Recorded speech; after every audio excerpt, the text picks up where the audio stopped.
Hey, and welcome to another Tech Tuesday. This is Chad from Ascension Worship. This week I'm going to show you guys, hopefully very quickly, how to set up a stream mix on an XR mixer.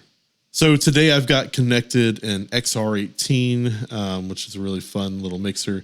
And I just kind of want to show you guys how to set up a live stream mix from this. I did a similar video on the X32. I'm going to try to make this video really quick today, but if you want to check out that other video, I'll put a link in the description with a little bit more information. So we're going to try and move really quick on here, so try and keep up with me here. I'm using the XR app.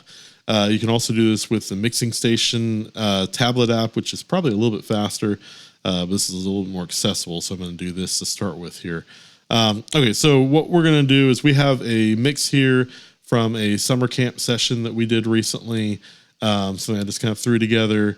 And I want to set up a live stream mix coming off of bus 5 and 6. So it's going to be a stereo mix. So I'm going to go ahead and select bus 5, click on the name up here so it's selected. We'll go ahead and name this Stream Extreme Left.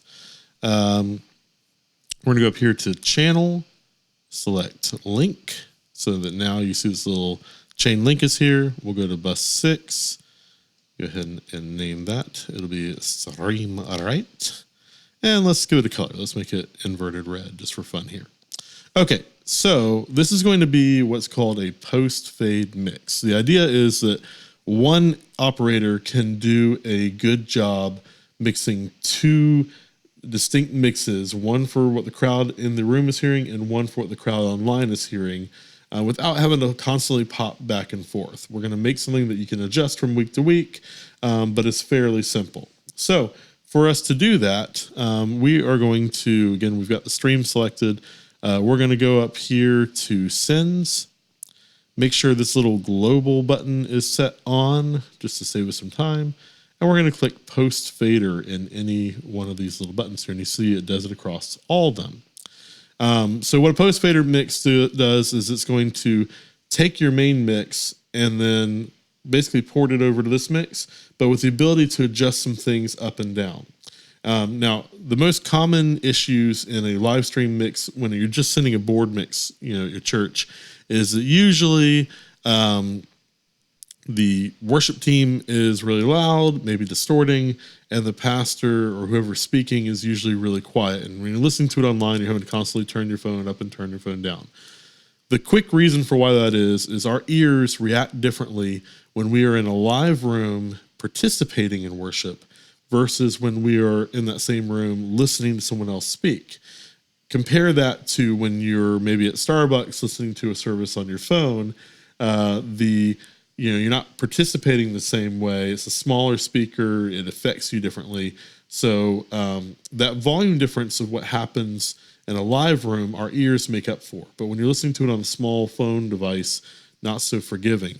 So what we're going to do is we're going to be able to, in this mix, modify what we're hearing in the live room by turning certain things up or down proportionally compared to what's happening in the live room. So enough talking.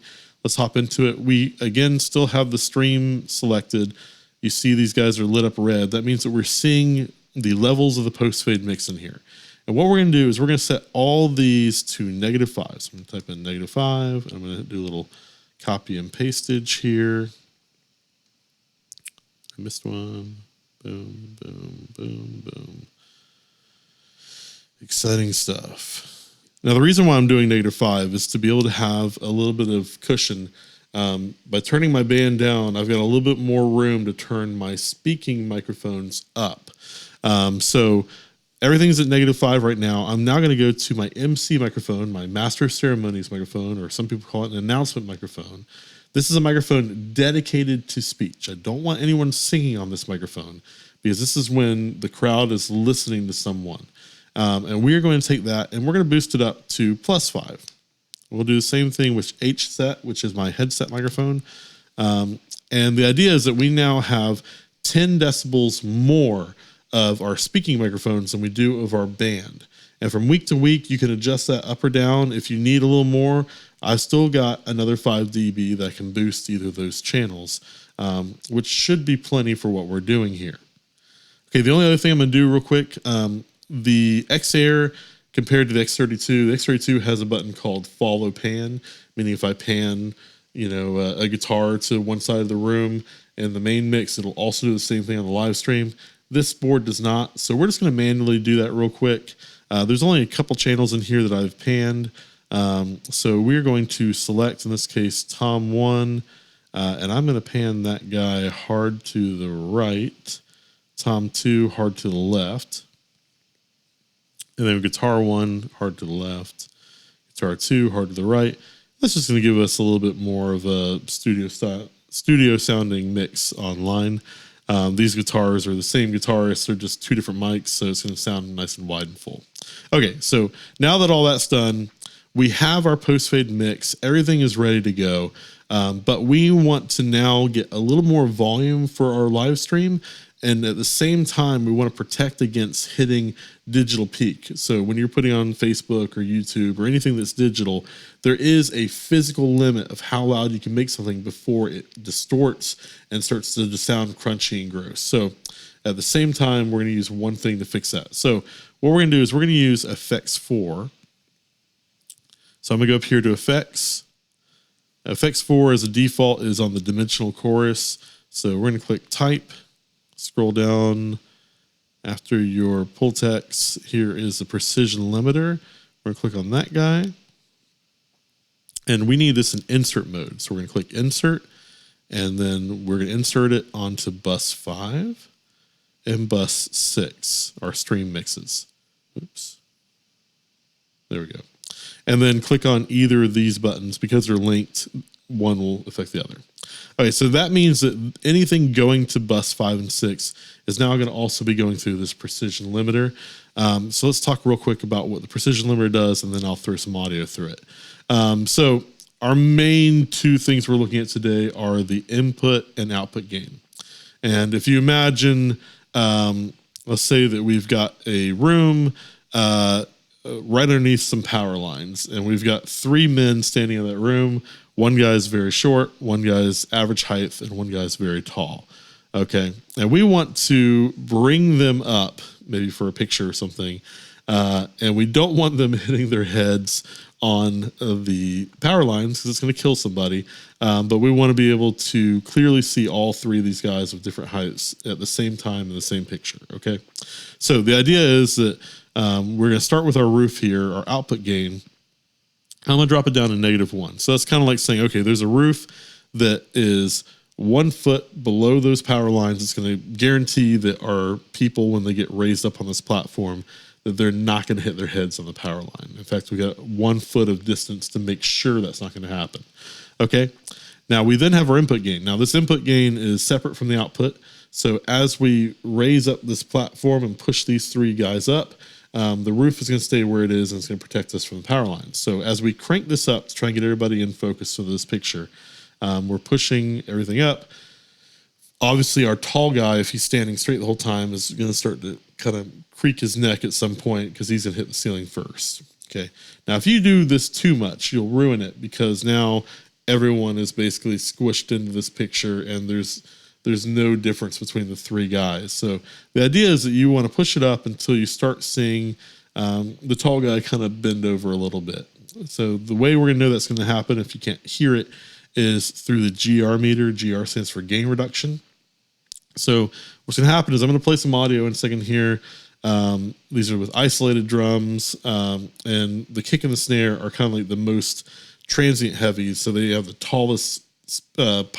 tallest peaks of any of our audio going on here. So they're going to hit the ceiling first. So we're going to crank this up until we start to see the GR meter going, meaning that we are shaving off some of those peaks, and we are now maximizing the volume we can get out online while still protecting it from going up into the red. So if you just cranked up your volume without this protection, then you'd be actually peaking is the idea. So the only other thing I'm going to change on here is I'm going to take this release and crank it down so we get a little bit of a tighter sound here. I'm not going to really go into that right now. You can research that on your own. But for now, let's turn our input gain down. I'm going to play some audio here.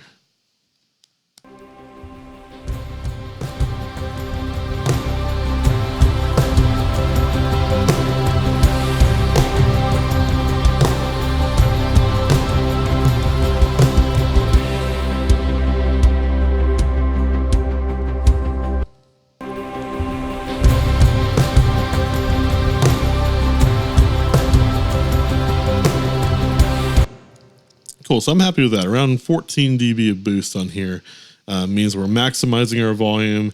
Some of those big tom and snare hits are just starting to get shaved off a little bit. It's not really negatively affecting the sound. Now, if I go a little bit higher, it might start to, but I'm happy where that is. It's going to sound good on an iPhone at a decent volume, I think. That is really about it. Once you've done that, you might need to adjust your overall stream output volume depending on what you're going to. If you're going through OBS, like we're kind of doing in this example, you want to keep that at 0.0. So effectively your peaks are going to be at, again, -1. If you're going into something like a camera or an ATEM switcher, you may need to kind of play with that. You may need to bring it down a little bit on your main output because of the sensitivity of those controls. So you'll need to play with that a little bit. The only other thing that I want to show you before we move on today is if you're having to crank your input gain all the way. So you can see we're pretty high up there, but we still have some play room in there. That's usually an indication that maybe you don't have the best input gain going on. And we've got a lot of videos in this channel you can watch about how to handle that better. But let's say you don't have time to redo your entire gain structure and you just need to make it work. One thing you can do is, again, if we go down to our stream mix, and we're gonna go up here and click on compressor. The compressor in the signal chain is before the insert point. So what we can do is we can, oops, sorry, I gotta make sure I got my stream selected, not my guitar. We're gonna turn the compressor on. We're gonna make sure the threshold is all the way up, the ratio is all the way down, and we have a makeup gain on here that we can adjust. This is going to push more volume into our limiter. So we're gonna crank that up to, in this case, we'll do something kind of extreme. We'll do 10 dB. I think you can do up to 24 dB on here. So let's go back to our limiter here, and you'll notice that I can get the same amount of volume. Instead of being at 14 dB of boost, I can do it at 4 now.